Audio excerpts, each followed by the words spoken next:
was one of the first people to be a semi-finalist for the LVMH Prize. And if you ask me now, I wouldn't have done those things. I wasn't ready. If I had gotten a win, I would have probably crumbled. Adebayo Oke-Lawal is a pioneer of African fashion and the founder of Orange Culture. But being the first means walking into global rooms completely unprotected. And early in his career, he realized just how unprepared he was. I was competing against markets that were far beyond where we were. When you're a great story to tell, people make you a lot bigger, a lot faster. And meanwhile, in the background, you're still... He was competing against European fashion houses with massive financial backing, while single-handedly trying to build the infrastructure from scratch back home. The pressure to hold everything together for his team eventually pushed him to his breaking point. I definitely learned that I wasn't as strong as I thought I was. For a while, I was very good at holding myself together. I realized at the time that I wasn't myself. I wasn't taking care of myself and I wasn't strengthening my inner man. In this episode of Growth Through Failure, Bayo opens up about the crippling weight of paving the way, surviving silent burnout, and how to build a legacy without losing yourself in the process. Don't be afraid to make mistakes and to fail. Don't let it be a crutch. Assess why you failed. Because people are so quick to say, fail for, just swim in the failure. Me, I don't want to swim in failure. I want to learn and jump out of it. Welcome. Thank you. Bayo, thank you for joining. Thank you so much. We are in London. I'm going to get straight to it. Well, sorry about the F-up in terms of the studio times and all that kind of stuff. It's all right. It happens. Life happens. But we thank God we made it. And I appreciate you willing to be vulnerable with us today. I'll try. In terms of telling us what specific failure story you're going to, or setback story you're going to share with us today. Oh my God. It's so crazy that I didn't even think about this properly. Life has been so I think that's busy. what makes it sweeter because you now have to just I was like, my ingest. failure story. Oh my gosh. When you said it just now, I was so confused.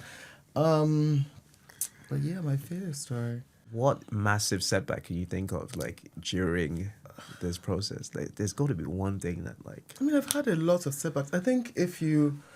that maybe you so really, many. really learned from. It's just I really learned from this experience, and because of this, I now do X, Y, and Z going forward.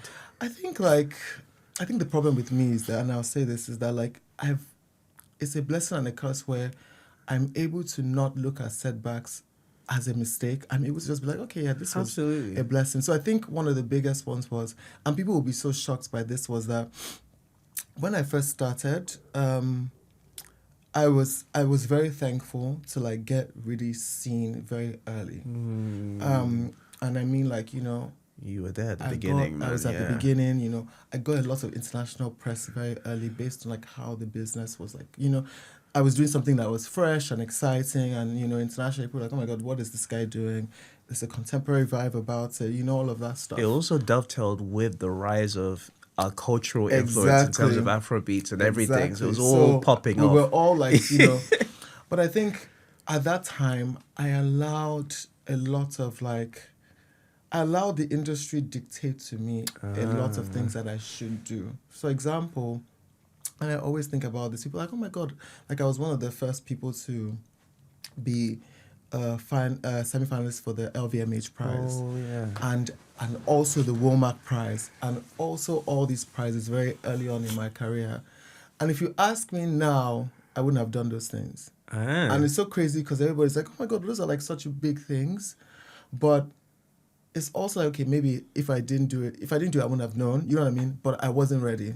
And that was a setback for me, because it sets back in the situation where it's oh, this is this big thing, you've jumped into it, everybody sees you, but it's also a thing where I was competing in a world where I was competing against markets that were far beyond where we were. Yeah. You know what I mean? Yeah. And at the time, obviously, there were so many structural things that I needed to understand that I hadn't even come to. And if I had gotten a win, I would have probably crumbled, because at that time, I was still figuring out how to structure manufacturing properly, how to structure distribution, how to structure a lot of base things that for a business who was in China or in America, those are things that naturally there's a cycle where a fashion business would like have to work with. Oh, you have this, you have that. There's like a way. It's like there's They a have clear the map. infrastructure. Exactly, a clear map and roadmap. infrastructure that works for them. But unfortunately, Nigeria is only now Just starting. and I don't even mean building, just starting to discover the relevance of an infrastructure. An infrastructure that is still being built by independent parties, not being built by supporting bodies that should be building those infrastructure. But I think those are things that like really like revealed a lot to me, because I was so seen, but I was also like, and the thing is, when you're seen, you're also, it's like, I'll give an example. It's like when they say, oh my gosh, the fashion industry is worth 150 billion, whatever amount it is. And you look at the industry like, is this the same industry that we, the designers, are working in? Because this is not the industry that, there's a lot of things that are going on behind the scenes. But, when you're being pushed out and I don't want to say, when you're being, when you're a great story to tell, people make you a lot bigger, a lot faster. And it's a lot bigger in terms of like visuals, and meanwhile in the background you're still and still like, and the things that we were running. doing, like I've never been one to not deliver a thing or like not make a deadline, because that's just how I would work. But I feel like if I did it now in my listeners, I would have been more prepared, and that really took me back, because it was like there was a rush of like attention, and I was like, oh my god, I need to do this, I need to do that, I need to figure this out. And the infrastructure that was there wasn't prepared for that kind of, So that was a setback that really pushed me into myself and really pushed me back to be like, okay, now that I know that all of these things are happening, how do I figure out how to make sure that when these opportunities come again, I'm not there again. You're and ready. So when people reach out to me like, oh, we have this thing, we have this thing, we have that thing, I'm like, I don't want to do this. I'm not ready for that. Like I remember we were invited to start showing in Paris, for example, which every designer was like, oh my gosh, that's the dream El Dorado. to show in Paris. And I had a meeting with like the people who make the decisions. And they were like, yeah, we're ready for you to come. And I told them, I said, I've noticed, this is no insult to anyone, but like when people come to Paris, young brands, they barely survive. They can do like 1-2 seasons, and it's very hard to sustain because Paris is really expensive. I'm like, what are you doing to support this brand? Like, are you like giving like any like access to like funding? Like, what is the thing that will help the brand stay? Because why do you want a brand to be there for 2 seasons and fail? Like, it's not a good look, And we had this conversation, and I told him, I said, so based on these questions, what do you think would be the wise thing for me to do? He was like, take your time.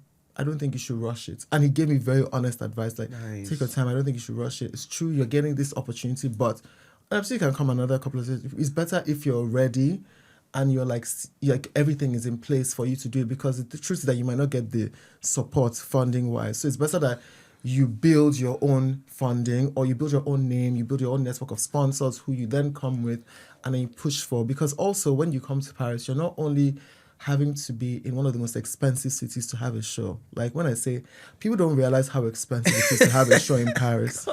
It's like, oh, I want to go to Paris, but it's not a 5-figure production. It's 6 figures and up. So, and that's not Naira. Like, so you're like looking at like you all don't even the want to most think about converting it as well. And then also you're then competing with all the other brands that show in Paris, because everybody's like, okay, who do I want to see? If you're showing today, there's Courageous, there's Lanvin, there's all these different brands, there's Jacques Mus, there's all these brands that are showing Paris. So they're like, why should I come to you when? So obviously you have them pay for expensive PR that will draw. So it's like it just becomes. And so my biggest lesson from that was learning that yes, opportunities will come. They will come shiny and bright. It's like this mirage of like beauty. Like, oh my God, this is the thing that will get me to the next level. But what all these opportunities taught me was that yes, you're doing something right, but should you go into it because that's what the industry demands? Or should you look back and be like, actually, maybe as a business, this is not the right time for me because I need to grow at a steady pace.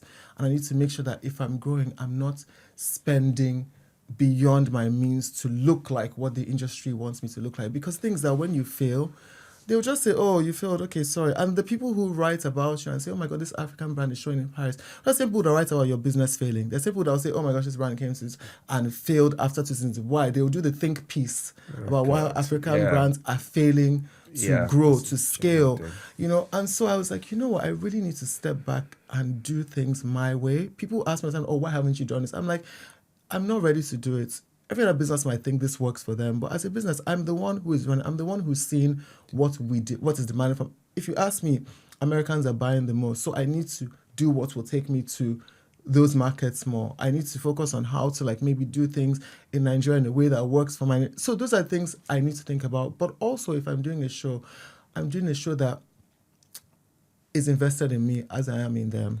And that's where I started thinking. So when people ask me, why are you doing a show? I'm like, there's support here for me. There's like financial support to push me because they understand the relevance of me coming here.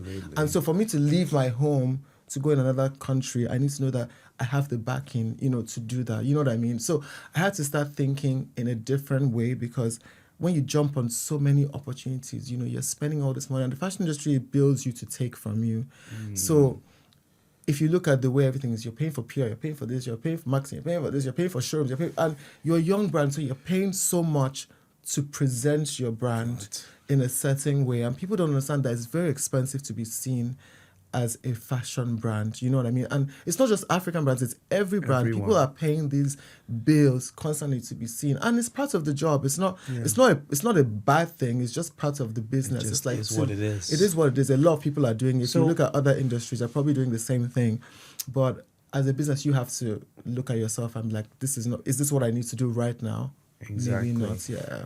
So what are you thinking as this is happening though? Live and direct, like what kind of emotions are stirring up in your mind? Are you feeling? I'm not Right even gonna now, No, in terms of that specific setback, in terms of like what was happening there and then. back then? Yeah, back oh then. my God. Back then, at the time, I don't think I knew the gravity of what was happening. I think I just looked at it, like, okay, this is, I guess I just have to keep trying and pushing. And that's the thing, I've learned that I'm very resilient. So I would just be like, I need to get through this, you know what I mean? And get through this and do this and push this and do those things. And hopefully it will open another door and it will open another door, you know? And I'm so thankful for because all these things did open doors. Don't get me wrong. LVMH Prize opened so many doors for me. LVMH Prize, they opened so many doors and I'm so thankful I did all these things. But at the same time, I was like, if I was more prepared there, I would have known how to utilize those opportunities a bit more. But I was the first. Yeah. You know, we were young. It was me. For LVMH, it was me and Maki were like the first. I was gonna say first batch ever. Yeah. We're the first African. So we're throwing, everything was African brand. African brand. Oh, and you know, it's like, and people don't realize, like, I get so scared when those things come out because it's like, You're representing everyone. And I'm like, I'm just trying to represent myself right now, which is like, I understand, obviously, like, I'm You're proud an to be an ambassador, yeah. African and be an ambassador, but also it's scary because, It's a like, lot. if I fail, Oh, God. then it's like, and that's one crutch It's like that what I you said about carry. the think piece, remember? Yes, It's it's a crutch that I African- carry, believe me. And I every time I talk to my team, I'm like, this is why we have to do well, because when you enter a room, you're not just you. A lot of people can afford to be just them. But when you're African who is getting an opportunity, you're representing so many people, whether it's music, art. It's not about you anymore. It's about a whole continent. And so that is something that I carry on my head when I go into places. I'm like, 100. I have to do well and I have to do extra well. Like, I have to make sure that this time I can open a door for somebody else. Because when I was younger, I remember, and this is no shade to anybody, but I remember, like, I would be a designer who would be in rooms and, like, another black designer is there, for example. And this was when we were younger. Now people are more, I guess people are more willing to share the room. And people would make sure that when they leave the room, that room is left for them. And this is something that I experienced when I was younger. Goodness. And so there were lots of doors that would close after the last person who was there entered get the what you room. mean. But obviously, I was like, I don't want to ever be that person who, when I leave, people are like, yeah, you can't come It's in a because scarcity mindset. the person who was here before you Yeah. didn't do well, or was really lackluster, or was rude, or was all those things. And so for me, it's like, I have to make sure that if I'm in this room, when I leave here, they're like, yeah, we want another person to come into this room after him, because he made sure that Nigerians were represented, Africans were represented in a very positive way. He made sure that the business was done properly, even if we don't even make millions of dollars, but like the impact that you left there made such room for another person to enter. And that's something that I also took from those moments. What's up? But also, at those moments, I felt like, wow, like this shows me just how many gaps the industry still has to like fill, like how many like loopholes that we still have to get through. Because, at the time, obviously, when I was looking at the industry, when I was in that space, looking at other industries that were there and looking at designers, because when I showed, Jacques Mus also did LVMH, all these brands did, like they were so Yang Lee, they were all in Hood by Air, they were all in these rooms with us. And I was seeing just where they were. And I remember when I got back home, I cried. And it was so crazy because I felt so like small. And it wasn't even about me, but it was just like, wow, like this is really a tough journey. And I think that was something that like I had to, I was like, this is going to be a very tough journey. Sure. And it was something that like my mom and I always used to discuss, because like, you want to do this thing, but it's a very, you have to just keep pushing, because you know that it's tough. And I was very aware that it was tough. So I think that really just showed me that, wow, like we have a lot further to go. And it made me really passionate about also helping other people to make sure that they are also prepared. And I think that's why I'm also very willing to like talk to like younger people, like, oh yeah, this is what's going on, like, oh, come have a discussion with me, or this is the door that I opened, or you can enter if you want. So So you're being very helpful there, and you mentioned your mom, God bless her soul. And who were the key people, would you say, that like were very helpful during this very challenging time, during this, like who helped you out through this process? Oh yeah, I have a lot of people who were very key people. Not a lot, but I have some key people who were very supportive. And how did they support? I mean, I think first of all, family is like the best. In terms of like, I think my mom was such a force in terms of like just me having like this hold on this, I guess, this purpose of mine. And she just believed so much that, oh, this is your purpose and this is what you want to do. And even when people said, oh no, this is not what he should do, she was just like, no, this is his purpose, and he's especially going to push. Nigeria, being to like say you can that imagine, you want and you can imagine as a parent, obviously that's scary, because at the time there weren't a lot of people who were doing what we were doing. Absolutely. And so it's like you've allowed your child in Nigeria where they're like doctor, mechanical engineer, architects, these things, and you're supporting a child who's like, I want to do something that people aren't really like known to succeed in to that extent. And that was obviously really scary. Sometimes I look at it just like, I understand why, for example, like my dad would have been scared, or like, because when I think of how hard it is, or how hard it must have looked for them to be like, this child is smart, why does he want to do this? He studied, he's gone to school, he's worked in like corporate, why is he now all of a sudden wanting to do this thing? Not all of a sudden, because I wanted to do this as a kid, but why does he want to like leave everything behind and just jump into it 100? Exactly. And so she really held me through a lot of very, very tough moments. And I think these are the things. And I remember even when she passed, it was so hard. Even before she passed, like when she was really ill, it was so hard for me to work. And I remember, Nigeria. I remember when I didn't do a show, people didn't know that my mom was sick. So I didn't do a show because my mom was in hospital. And literally, she was having surgery. So I canceled my show that season. And I remember some press article that came out was like, oh, Orange Culture snobs Fashion Week because they've gone to show in another country. What? And I was just like, wow. And that took so much out of me. I know it sounds like something so like finicky, but like it took so much out of me. Like I remember after that, you're human it now, was you so see it, hard man. for me Just- to yeah, even it's hard. show, to even go back into the industry. And I remember someone said, oh, you have to find your passion again. It took me a while to find like excitement in what I did again, because I was like, I don't even have the leisure to just go through something tough without somebody making me feel like, oh, because I took a breather to do life. I've like made such a like I've snobbed or I've done this and I can never forget that outcome in my head. I literally can never forget it. But yeah, my mom was very supportive, and other people that were really instrumental. I remember there's a lady called Arietta. I don't know if you know Arietta Muje.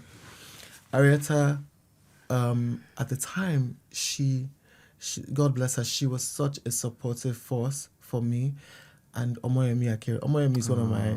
I can never say my story without Omoyemi. It can never, ever happen. Because Lagos Fashion Week was... I remember even when we started doing shows, Lagos Fashion Week was the only fashion week in Nigeria that gave us a slot. Every other fashion week said, no, we're too edgy, we're too this, we're too all those things. And Lagos Fashion was the first brand that gave us like, oh, this brand has something. And I remember she saying that, oh, I believe there's something about you and we want to support and push, and just give you an opportunity. And so, Moemi Arietta, I remember Arietta, she followed, when I went for LVMH, she followed me to Paris on her own dime. Wow. Stayed with me. Wow. Went to the showrooms with me. And like, I think about women have been very instrumental in my story, and whether it's my mother's, my sisters, my brother is amazing as well. But I just think about just like, these women really poured into me and really believed in me, even when I didn't believe in myself. Because I remember even when I was going to do the album, I really did not believe in myself. I really didn't even believe that I deserved to be in those rooms. And I sat there and I still didn't believe I meant to be in those rooms. And I remember one time, Arietta and I, we were sitting outside the museum at the V&A, crazy, outside the V&A, and we cried. And we were just crying. It sounded like a crier. I'm not a crier, which is so funny. Because if you ask my friends, they'll be like, this one doesn't cry. But like, we were crying. I was just like, this is just, it's a lot. I just felt very like overwhelmed, and I felt very like tired. And people don't see a lot of that when I feel really overwhelmed and tired, because a lot of the time I'm not that person. Like, I just know how to like put work in. And I remember we walked through the V&A, and I was like, one day I want to be in the V&A. Take a life. I've been in the V&A like 3 times now. But like, I just remember just us crying and just being like, where is this, like, how is this all going to make sense? Because there's so much that we have to put into this thing. People don't realize the sacrifices that are being made, the life that we're having to sacrifice, the time, the things that I should be doing that I'm not doing when I'm having to go to this place or to that place. Or do you think you have work-life balance? Now, yes. Now I do. Because of the team you've been able to build. Yes, now I do. Now I remember there was a time where I didn't used to go. People ask me, "Do you go on holiday?" To be honest, I still barely do. But I'm like, yeah, most travel. I'll be like, I travel, yeah. But when I travel for work, I see those. So only this guy is working. I'm like, yeah, but it's still you holiday while you're there. You sleep one day. But like, I've now realized the importance of like, and I think that's what happens when you like have like big life changes. You kind of realize that you actually have to like make time for yourself, because like, life really is passing by, and like man. There's so many things. You like, wake up and you're coming up to 40. You're coming, and also like you realize you're losing time with people you love. Like, you need to spend more time with like your family, with your friends. Like, do things that are like for you. Even just do things that are personal, like your own personal like things that make you happy. Like, just do them, because like you won't always have it's true. You won't always have the leisure to do these things, to like go out with your friends and like just, travel together with your family, go see your nieces growing those are up. core Like, memories. those are memories that like one day, like, you just like, I remember even the other day, because this summer I'm going to see my nieces, and like one of my nieces, she has now taken up this passion and she's designing. Oh. And I was like, oh my God, like I need to make sure I go see her, because I just need to be there, just being a part of like this like journey, seeing her like, give her like tips, just like, I'm like, I don't want to miss this opportunity to pour into her life and just be a part of like her story, And so like now I'm really just intentionally making time to like really like, not just like sleep when you have a break, but like do things that like create a story for yourself outside of your work, because your work is not everything. Like, it's part of your purpose, but it shouldn't be your entirety. You know what I mean? You should still be able to build time for other things that make you who you are, that make you smile, make your heart smile, all those things. So I'm learning, but sorry, I've gone off topic. No. Yeah, This is all part of it, and those are the people that have poured into me. Like, there's so many other people I had friends who also who made so many sacrifices to help build the business. Because when you're younger, you know, I have a friend Onye, she would always like support me. She'd be like, oh, let's do your branding together. Wow. My friend Ola, who is like one of our stylists, he would like sacrifice time to come like work on like styling. And I remember I was in church 2 Sundays ago, and the pastor said something. He said, I hate when people say self-made, and that is one of my favorite preachings ever. That's actually really... He said, I hate when people say self-made, because you didn't build it by yourself. You have a team of people. You have like family who supported you. You had like your assistants, your stylists. You had like people who work this thing with you to build this business. You know what I mean? And being self-made it's not a flex. Like, you know, people aren't built to be like islands. You know, you're built to like work with social people. Beings, you know, so I really love that so much, because it just reminded me that people have poured so much into me, and I need to really make sure that, you know, I'm also making sure that they're not an island in their own dreams and in their own purpose. But there have been a lot of people who have really been instrumental in this 15-year journey, and you know, if I didn't mention you, I'm so sorry. But yes, but they're amazing people who have been instrumental, who I've called, who have just been like, oh yeah, you need this, sure, let me help you, you know. I remember the late Mr. Owolowo, who used to be at NEPC. Can never forget, he was such a wonderful man. I remember when I was going to do Selfridges, he was the one who supported us to go do Selfridges. And I just remember speaking to him, went to the office, and he was just like, yeah, you know, yeah, okay, I want to support you doing this. And there were people who just were instrumental, who held my hand and pushed me up a little higher. And it just, you know, just remembering that you can't do this by yourself, really. And you can't. Also appreciating people who have really, you know, been a part of it, not being afraid to also uplift them. Because I think sometimes people are scared to like mention that, oh, you know, when they say like, oh my gosh, this person wrote a song, but they're like ghostwriters behind it, for example, and they don't want to mention them because they don't want to look like, oh, I didn't write this amazing thing. But like, I believe like it's good to mention, to acknowledge, because you know, that's also you not allowing their blessings be missed, you know, not allowing somebody else see them and also support them in their own dream, you know. I don't know, but that's how I just see things. That's what's up, man. And what would this is the last segment of the failure or setback part of the segment. What would your 3 key takeaways be in terms of this setback or experience of yours? What would you key takeaways for our audience be? People like coming up or just anyone in general from your story? Like, what are your 3 key takeaways? I think my 3 takeaways, I think first of all, I would say don't be afraid to take things slow. Like, don't be afraid to like, you know, don't be afraid to take things slow. Don't be afraid to grow steadily. I think the thing with like social media now and the internet is that you see all these like stories, and we all are part of it, because I mean, when you're marketing your business, nobody's going to be like, oh my God, it's not the quickest thing to do. It's a great thing to be able to obviously, like, I'm not great with like, I know it's crazy to say, but I'm not great with like social media. I'm not great with like knowing how to like do a narrative or anything. I'm even looking for some, if you know anybody that's great, to like just kind of, because I've become so inside myself, and I think it's also part of like just growing up. I don't really want to put too much of myself out there. I don't want to put too much of, I'm just really, I think I'm in self-preservation. And I think that happens because so many things have happened and I just had to like, you know, shield myself. But I think don't be afraid to like, just like make decisions that are for you and for your business that might not look like what everybody else is doing. So if you need to step back and like, make smaller steps, maybe invest a little bit more time in like your production, and maybe not be in Paris, for example, or be in London. It's okay. Take your time. Like, make sure that you're doing things that work for you and for your business and aren't like draining you just to look like what everybody looks like. Don't be so quick to like be seen as the, as all the big names. Like, make sure that you're building a foundation that is steady, that won't make you sink in the next few years. So that way, when those opportunities do come to you, you're actually ready, you're prepared. I think that's one of the lessons that I think I want people to take. I think another lesson I'll take is understanding that, you need people. And so as you're younger, try and find groups of people or people who just believe in you that you can work with to build. And don't be afraid to allow people in to build with you, allow people to be a part of your dream, because you'll need them. You'll need people that you can trust. You need people that believe in you, that have the passion that you have.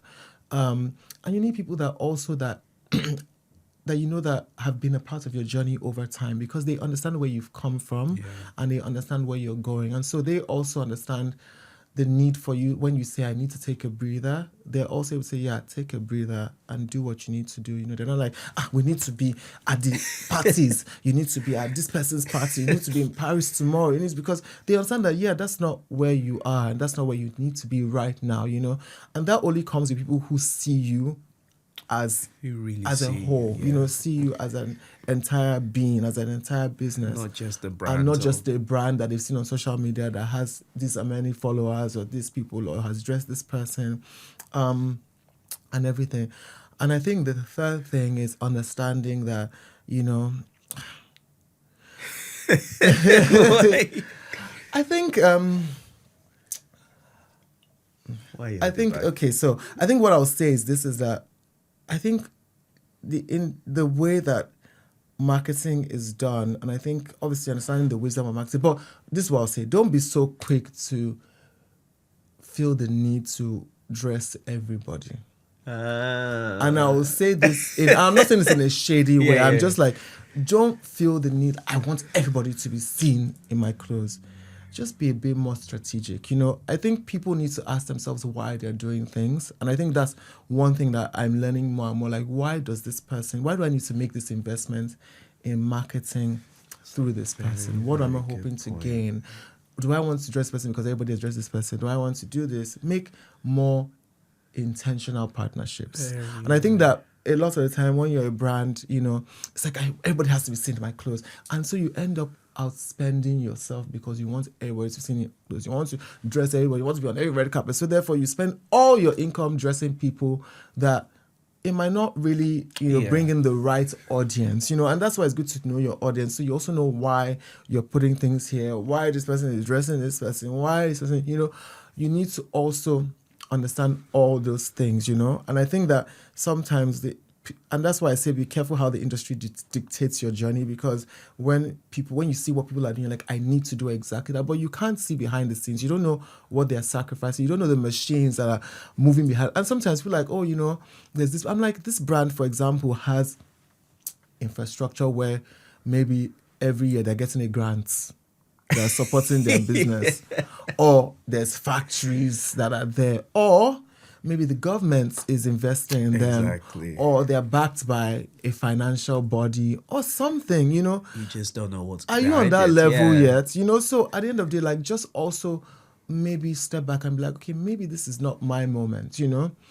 And another thing I'll say is don't be afraid to make mistakes. I know you said 3. Yeah, it's fine. Don't be afraid to make mistakes at all. And I think sometimes when we dream, we're so afraid. And I say this to myself because I've also gone through that, and I still go through that sometimes.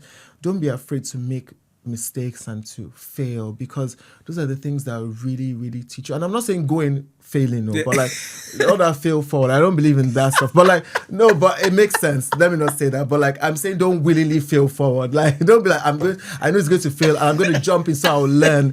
No, I mean, like, if you fail, you know, don't let it be a crutch. Like, assess why you failed. Look at the situation and be like, okay, what can I take from this? And I always talk to my friend about this, and we always have this discussion. I love having business friends that we can banter. I'm like, I didn't do this one well, but, you know.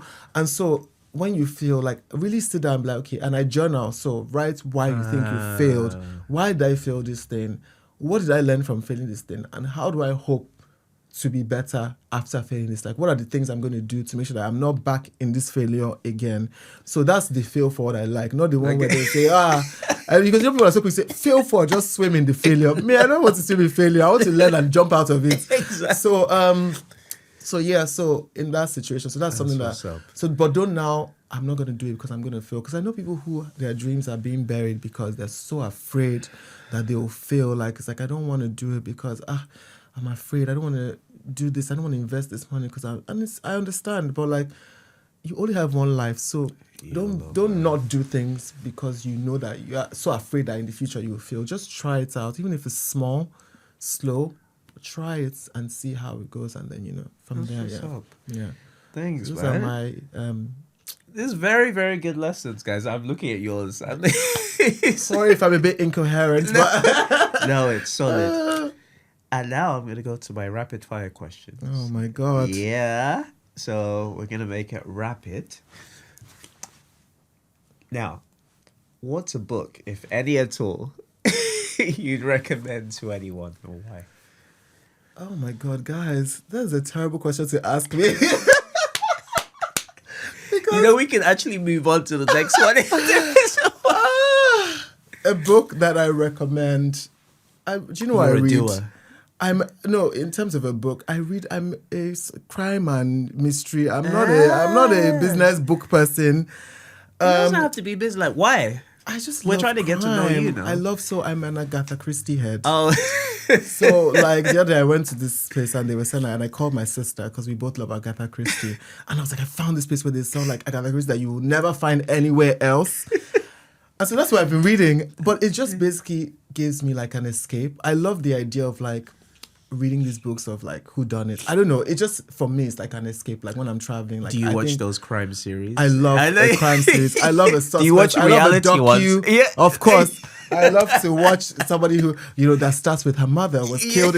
I love to watch those things because I'm just like, oh my God. Like, I just love reading. I love, like, the intrigue. They say things about that. They say some of us might be a bit crazy for watching those things. But I love it because it's just like, I want to know why. I want to know what's going on behind this person's mind. But it doesn't translate into a love for horror, does it? No, I like suspense and crime. Suspense, but it doesn't go into horror. I'm not really like horror. I don't understand horror. Sorry, my wife really loves horror. Yeah, I have friends who are obsessed with horror, but then they're screaming the whole time. Like, okay, so why are you not watching it? But I like crime more. I like whodunit stories. I like those kind of. They're actually very. I remember growing up. There was a channel. I forgot what, some crime channel. Very addictive. You just sit there watching hours and hours about, and it always like family stuff. I know, and then also, I love to watch things that I've read. So one of my favorite shows is *Handmaid's Tale*. Oh God, I still haven't watched it. It's the most. Bless you. Excuse me. It's such a wonderful show. I would recommend. I think also it just kind of reveals. It's crazy because people are like, "Oh my God, this is such a dystopian world," but I'm like, it's not dystopian. This is what is happening in the world right now. Like, women's rights are being taken from them. Like, are you seeing what is happening? I don't want to name all the countries, but look at the world, And so I like watching these things that just kind of. But don't you feel sad afterwards? That's why I don't like watching them. For me, you said escape, right? Yes, it's if you escape into sadness. Sometimes, but like I'll still watch a comedy after. I'll still watch something that'll make me laugh. But I'm not one of those people who likes to be far removed from reality. Like, I like to watch things that remind me of reality. It also makes you more empathetic, I think, because when you watch these things, you kind of realize that people are going through a lot, and it kind of makes you read more. And like, you're like, oh my God, people are really. It's messed up. Yeah, the world is really messed up, and you can't be up in the clouds. Like, you have to understand that these things are happening. How do you also support these things? But anyways, I don't want to go into the psychology behind how that has really. It has helped me to decide on a lot of things, which is like things that I want to do, like things that I'm passionate about doing, and things that I'm currently working to do. So, and these are like non-orange color, these are like more of like things that I'm passionate about helping in. Okay. So those are kind of shows that have led me to those journeys. So, maybe it might help you too. Okay. So that's all I'll say. Is there a quote you live by? Or that resonates with you in any way, shape or form? Feel forward. I'm just joking.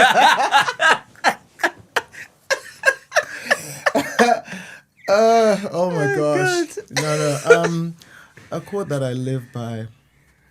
I think I really I think I really live by now. And I think this is one of my favorite things that I'm living by, is really the idea that you're not self-made. It's not a quote, but I think that message really just changed. And me and my friend Ola, we had like a whole conversation about this yesterday, and that's to show you how much it really affected me. It's just like, really understand that no man really is an island. And I think that it really just changed a lot for me. It's not like I haven't been doing those things before, but it also made me decide on a lot of things for the future. Like, you know what I mean? And I think for right now, years ago that might have changed. It might have been something else, but right now that is something that is in my head. Like, I wrote it down, it's on my phone, and it just made me change the way that I'm doing a lot of things. And yeah, even like planning like your succession plan. Like, there are things that like God, I just had to really think about. So that word really affected me. So yeah, tab, my church. But anyways, that word really affected me, and that's my quotes that I'm living by right now. Yeah. That's what's up. Who inspires you regularly? Oh wow, who inspires me regularly? There's so many people, and guys, what you don't understand is that this is not anything that I was prepared for. This is why it's everything good. is just coming out It's of my. just coming out. I'm really not thinking. I'm just talking, which is scary because I always like to think and talk. But I guess it's also it's like morning and everything, so I guess I'm fresh off the. But people that inspire me, I think my mom really inspires me a lot. I don't even think I know. My mom really, really inspires me. I think she's the ultimate inspiration. And I think Likewise for not me. really even just from business alone, but like my mom really was somebody who really just poured into people.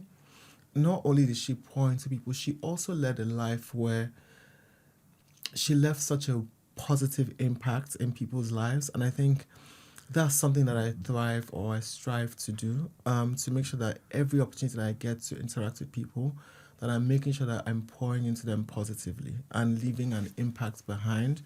And it's not an easy journey, but I think that's something that's someone who has really, really inspired me in life. And for now, she's the one who I just think about when I'm like struggling with things. And so that's why I know she's my ultimate inspiration. But yeah, she definitely inspires me a lot. There are business people who I'm inspired by, but in different ways. She's but number one. Yeah, but she's number one for me. What's one skill you think everyone should have? One skill I think everybody should have. Everyone should have, yes. There are many. One. Remember, this is rapid fire. Accounts. Yeah. Know your accounts. numbers. Everybody should be able to understand some level of accounting. I think everybody should be able to. Accounting, that business accounting, even if you do like a short course in it, please just know accounts, because the way the world is, you need to understand your numbers. Actually, even if you're not a business person, like even just, we all pay taxes. Yeah. There's just things that like you have to understand. And even me, sometimes I have to be like, because I studied, and when did I study? 15 years ago? Yeah. Something I don't remember. And I'm like, oh my God, I have to really understand this again. But years of like doing business has really helped me to like sort of practice my finance skills. So I think understand basic accounting, basic financing. Okay. I know it's a practical skill, and that's why I mentioned it's useful. it. Yeah. If you weren't doing what you're doing now, what would you be doing? I think I'll be teaching children. I love kids, and I would literally, when I was young, I used to teach, and then I taught Sunday school, and then I taught children. I did like a few months of teaching teaching kids that are preparing for JAM, in like schools, in like government schools. So it was like support, you know what I mean, that we're doing at the time. And I've still done teaching over time. I think I would have been teaching, but especially I love kids so much, and I love just pouring into kids. I think even just spending time with my nieces and all that. I think I would teach. I definitely would be teaching. Yeah. What's something you've learned about yourself this past year? Oh, myself this past year. This past year, wow. I think that I learned that I wasn't as strong as I thought I was. I think that's a crazy thing to say, but I think I definitely learned that I wasn't as strong as I thought I was, because I think for a while I was very good at like holding myself together, but then life threw me in such a way that like, and this is not even just just life threw me in such a way that I was like, wow, like, you're actually not as like sturdy, as you think you are, and you really need to really step back and do therapy and do all the things that like will strengthen you emotionally and mentally. And sometimes you're just going, so you think that I'm doing well, I'm doing all these things, I'm the backbone for this, I'm supporting my friends when they need me, I'm the one who will give this, give that. Well, like I realized at the time that I wasn't myself, I wasn't taking care of myself, and I wasn't strengthening my inner man mentally, spiritually, all these things. And so that threw me for a while. So But you've been I'm able to working start on working myself. on it. Yeah, I'm working on strengthening myself. I'm building myself and Through therapy, supporting through all the things being that I around need to do. friends, Yeah, all the family. things, having great friends, having amazing people who are holding you. And also for a while I was very, very private. And if you ask then I'll tell you, I will hold everything in. Even like I can be dying here and nobody will even know. But like they always tell, I'll be like, I'm checking on you because I know you won't say anything. Are you okay? Having friends who are like, even my friend Oye, she'll call me. She lives in Spain, and she'll be like, "Are you okay? Are you sure?" Just because they realize that you really were not. You were not saying anything. You were going through all these things. You weren't really. I think because business was doing well, but personally, I wasn't taking care of myself. And so I'm learning that I really have to take care of myself. Otherwise and you really crash, man. really strengthening my inner man, not just focus on like your business. That's why I said I'm really working on like doing things for myself. So yeah, that's something I learned about myself. Yeah. That's what's up. And what's one habit you're trying to build and another you're trying to break? Oh my God. Break. I can tell you that one. Sugar.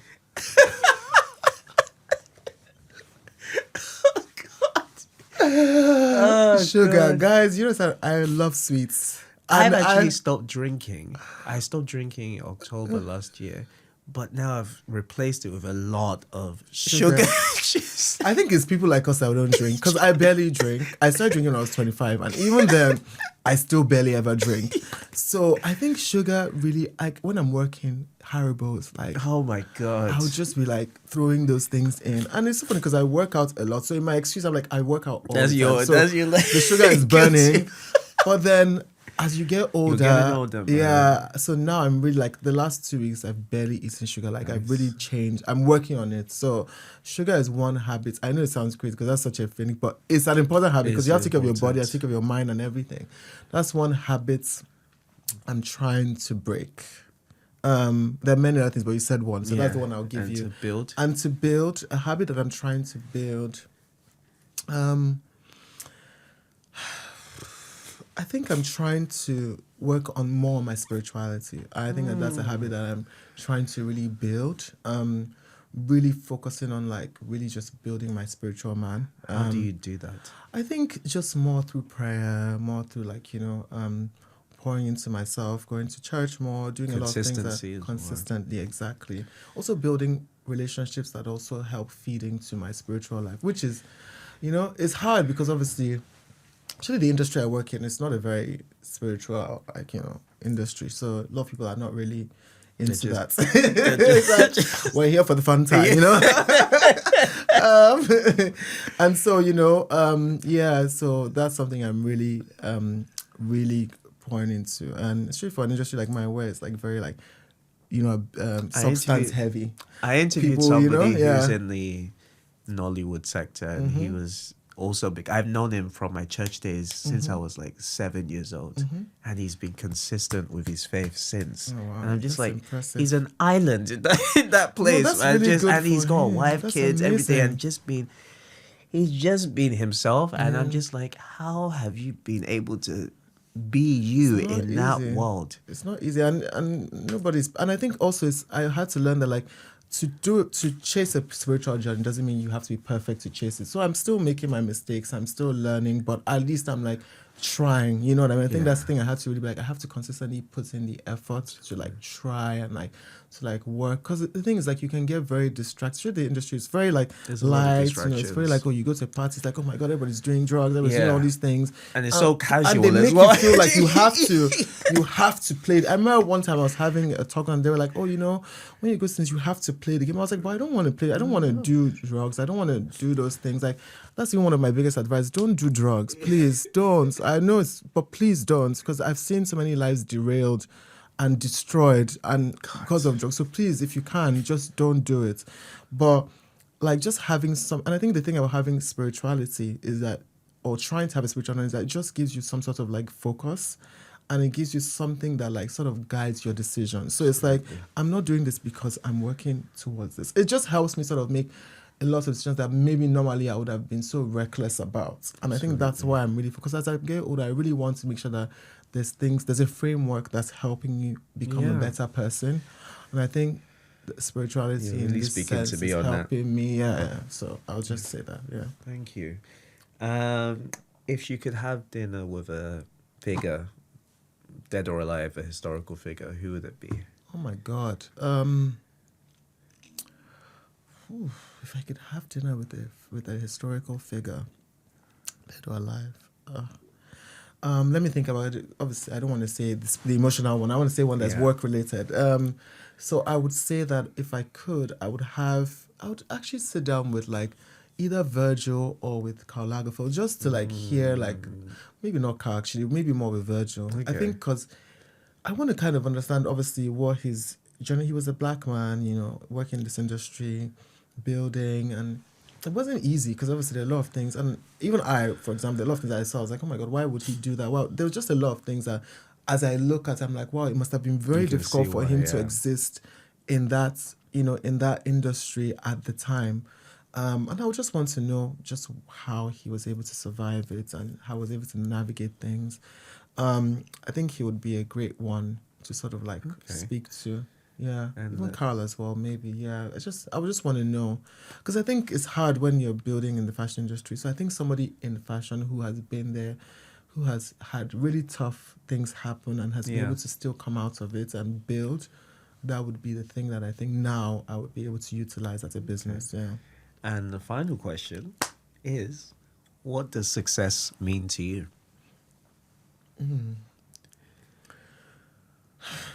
I think when I think of success now, I think of success beyond career.